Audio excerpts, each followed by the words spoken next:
We just installed a Florida heat pump, water source unit, water to air. That's the cooling tower.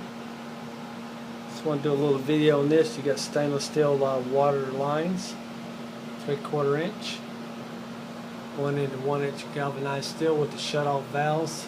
In order to work on it, if you had to work on it, you could take it off, cut it off.